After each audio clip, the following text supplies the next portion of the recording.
young woman, Dominika Yegorova, who's a prima ballerina at the Bolshoi, and she's forced into a program for the SVR against her will, and trained to use her body, and ends up prevailing by using her mind.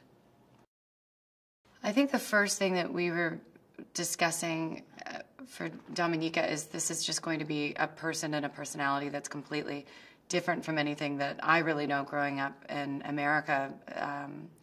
She's really been put from a very young age into a position of survival. And her body has been used by the government from the time that she was young, with ballet, being an athlete, being paid by the government, and then forced into this program. There was a lot of physical preparation that went into this.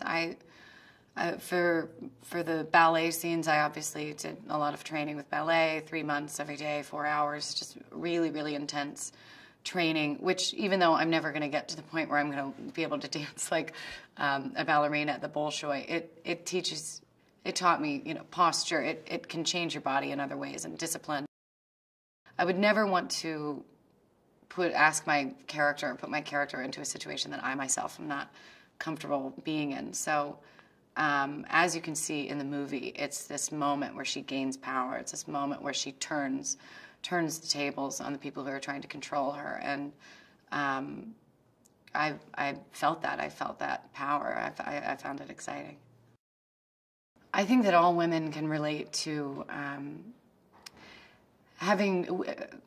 being treated ever so slightly differently than men our whole lives. We've always had to find different ways and angles of getting what we want and becoming successful professionally.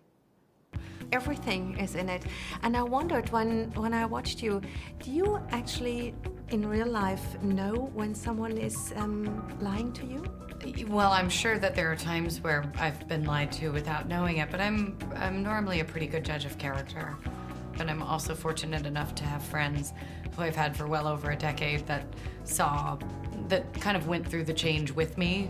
And so they're also good judges of, you know, that person shoved me out of the way to talk to you, that person seems nice. Did a lot of ballet lessons before you started, and what I could see, you did so well. Did you take anything home from that? I mean, even now, do you sit straighter or stand differently in front of the mirror?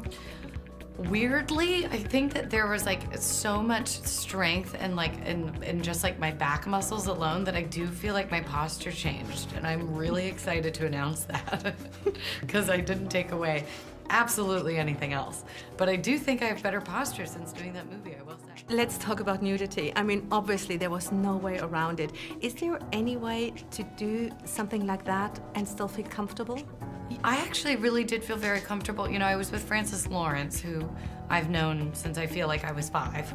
But I trust him as a human, and he and the entire group made me feel so comfortable, but I also trust him as a filmmaker. I knew that he would make everything incredibly tasteful, which he did. Did you know about the Red Sparrows beforehand, and it's actually like a story based on reality?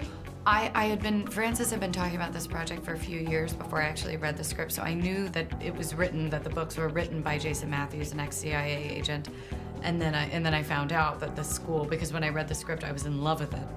But I was a little like, is this a bit much? And he was like, no, it's a real program. So I was like, wow.